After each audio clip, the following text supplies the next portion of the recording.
Well, voters have marked down the Prime Minister's handling of the bushfire crisis in the second damaging opinion poll in as many months. Live now to political reporter Eliza Edwards. Eliza, people were much more impressed with the performance of state premiers. Yeah, that's right, Tom. This is another poll setback for the Prime Minister. This time, an essential survey revealing that the Prime Minister's dissatisfaction rating has increased by 9 points, up to 52%, reflecting yesterday's news poll result. It also shows that Scott Morrison's handling of the bushfire crisis rated poorly.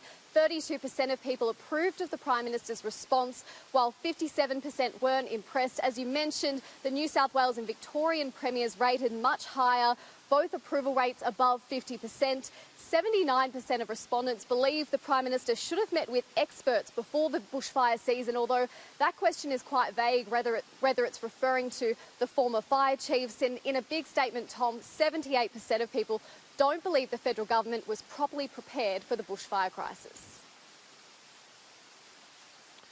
Yeah, so that's the second straight day of unwelcome polling, if not surprising stuff. We've got the government, meanwhile, rolling out its response to the recovery side of things with a meeting with small business advocates today, Eliza.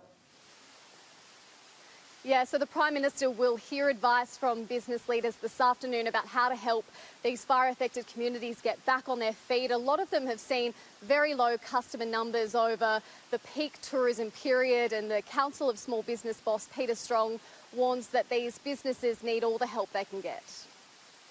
A community revolves around its businesses, and in regional Australia there's small and medium businesses, service stations, IGAs as I mentioned before, newsagents, the hairdressers, bookshops are out there.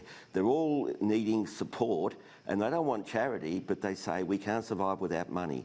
So getting people to revisit those places, to go out and have a holiday, to purchase goods, etc., is what we need, but also we need the government, federal and state, to go and support them through those first few days of crisis and those first few months of having no money.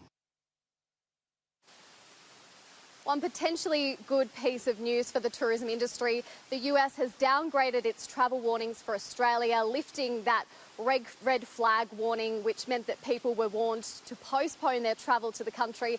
That's after the Prime Minister leant on his ties with the US President. Interesting as well, that coming just as we have this hazardous smoke level in Melbourne, our second biggest city. Eliza, thank you.